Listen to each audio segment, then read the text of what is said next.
Alors, dans l'actualité de ce jeudi 11 septembre, je ne sais pas pour vous, là, mais pour moi, à chaque fois, même en commençant le bulletin de nouvelles ce matin, jeudi 11 septembre, c'était le mardi 11 septembre 2001.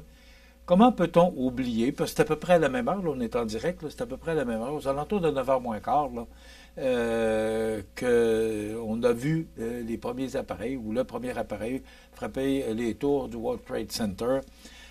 Jamais on n'oubliera ça. Il y a des événements comme ça qui nous ont marqués. Je pense qu'on est tous pareils, on se souvient tous qu'est-ce qu'on faisait puis où on était le 11 septembre 2001. À peu près comme quand Elvis Presley est décédé. Moi, je parlais avec du monde, puis ils me disent ben oui, quand Elvis est décédé, je l'ai appris, je faisais telle chose, telle affaire. Il y a des moments comme ça qui nous ont marqués dans notre vie. On ne peut pas oublier ces événements-là qui a coûté la vie à tout près de 4000 personnes. Là. C'est épouvantable. Mais c'est épouvantable ce qui s'est passé hier aussi. Monsieur Charlie Rick, j'ai bien nommé son nom, là, je m'excuse, attendez un petit peu, là. Bon, j'avais pris excusez-moi, là, 2 secondes, là, juste pour Monsieur Kirk, voilà, Charlie Kirk, excusez-moi, là, 31 ans, qui a été abattu en plein public, en pleine conférence. Un bonhomme là, qui était près des jeunes. C'est un événement tragique, ça aussi. On ne peut pas rester insensible à tout ce qui se passe actuellement. Vous avez vu que la Pologne, là, qui a reçu 19 drones, qui a abattu 19 drones venant de la Russie avant-hier. Ce qui se passe dans la bande de Gaza, également là, au Qatar, c'est inquiétant. Quand on voit des événements comme ça, on ne peut pas rester insensible, à savoir, on s'en va où? C'est vraiment inquiétant. Et là, hier, ce meurtre gratuit là, de M. Kirk là, en plein public, c'est de voir au niveau de la politique là, américaine, ce qu'on dit d'ailleurs sous la plume de Francis Pilon du Journal de Québec ce matin, dans un climat politique plus divisé que jamais, un activiste pro-Trump a été tué sur un campus universitaire. Donc, c'est un bonhomme qui était près des jeunes, mais aussi près de M. Trump, qui a fait partie de la campagne électorale de M. Trump.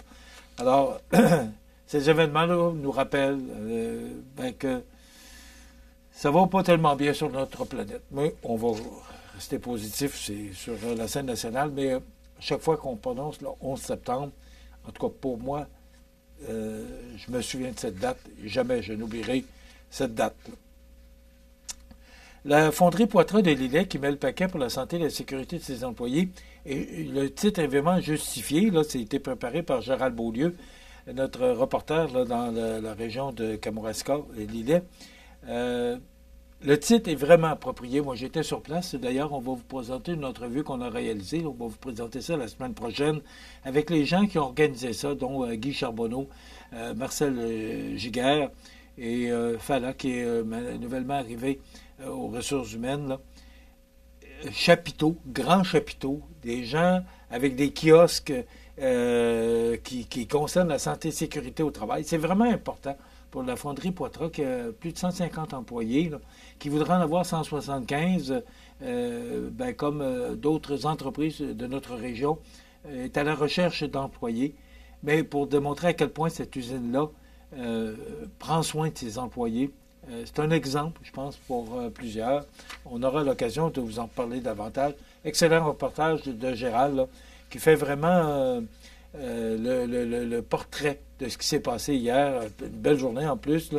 Mais ça fait 3 ans, on était de la première édition, et ça fait 3 ans, et Guy Charbonneau, qui est un des instigateurs de cette journée-là, nous a demandé d'y retourner pour couvrir cet événement-là. C'est avec plaisir qu'on a accepté. D'ailleurs, comme je vous l'ai mentionné, la semaine prochaine, je vous présenterai une entrevue qu'on a réalisée avec les organisateurs de cette belle journée qui est organisée spécifiquement pour les employés de la fonderie Poitras à Lillet. Jacques Coulombe, qui se lance dans la course municipale à Montmagny, sollicite un premier mandat dans le district 6. Il sera opposé à Alexandre Têtu qui est venu sur nos ondes avant l'été pour nous annoncer que lui aussi sollicitait un mandat pour le district 6. Donc, il va y avoir élection pour l'instant.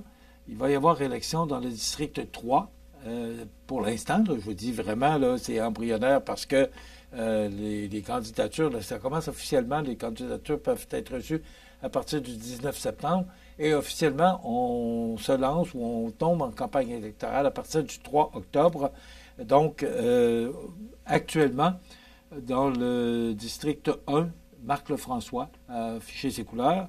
Dans le district 2, c'est Jessie Croteau. District 3, c'est Mme Michèle Bernard et également Bernard Boulay. District 4, Mireille Thibault. District 5, blanc de mémoire, M. Carbonneau, aidez-moi. District 5, c'est Mme Sylvie Boulay. Et district 6, ben là, c'est Alexandre Têtu et Jacques Coulombe.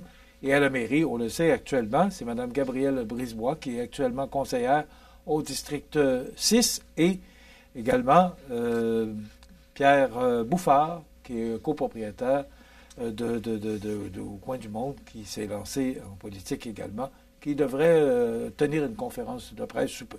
Il y a d'autres noms qui sont avancés, mais comme on n'a pas de confirmation, ben, on vous laisse le suspense pour ces autres noms qui, actuellement, font la rumeur dans notre région. D'ailleurs, Jacques Coulombe sera notre invité mardi prochain à 8h35 là, pour nous parler de ce qui le motive à se lancer en politique municipale. La Chambre de commerce de Lévis, qui salue les nominations stratégiques pour la région, ben, c'est 6 députés, mais 6 ministres pour la capitale nationale et Chaudière-Appalaches. C'est quand même très important. Et ça donne l'impression que M. Legault voulait vraiment s'implanter dans la région de Québec parce qu'il y a beaucoup de dossiers, que ce soit le tramway, que ce soit le troisième lien. Il y a beaucoup de choses sur la table pour la région de la capitale nationale et les Chaudière-Appalaches. Donc, 6 députés, 6 ministres pour notre région. C'est ce que la Chambre de commerce de Lévis voulait mentionner, qui était très satisfaite d'ailleurs. La Chambre de commerce de Montmagny également, qui s'est prononcée. Ce sera dans le bulletin de nouvelles de demain. Pardon. Et Mathieu Rivet, qui annonce l'arrivée d'une nouvelle figure clé dans son équipe, Mme Caroline Massé, qui occupera officiellement le poste d'attaché de presse et de politique, qui remplace Mme Anne-Christine Charret, qui a fait le saut à la Chambre de commerce comme directrice générale de la Chambre de commerce Kamouraska-Lillet. Donc, le remaniement, c'est fait. Probablement qu'on va en entendre parler encore jusqu'à demain là, sur les réseaux nationaux, parce que ça alimente. Et c'est parfait pour les journalistes sur les réseaux nationaux, parce que quand on manque de nouvelles, ça donne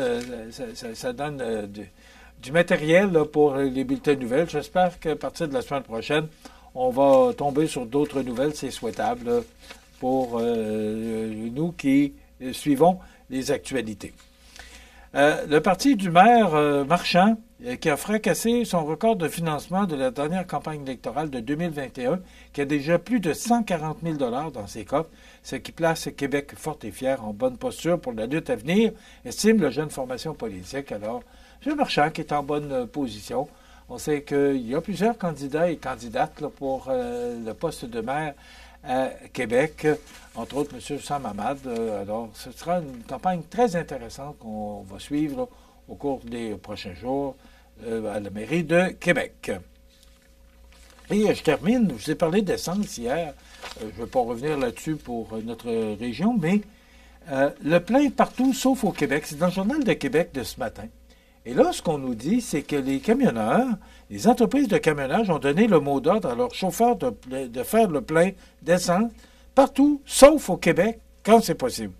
L'objectif derrière cette stratégie répandue chez les transporteurs du Québec, mais aussi dans les entreprises de l'Ontario ayant des camions qui roulent au Québec, est d'éviter de payer la bourse carbone, ce qui leur permet parfois d'économiser plus de 100 $ sur un plein d'essence.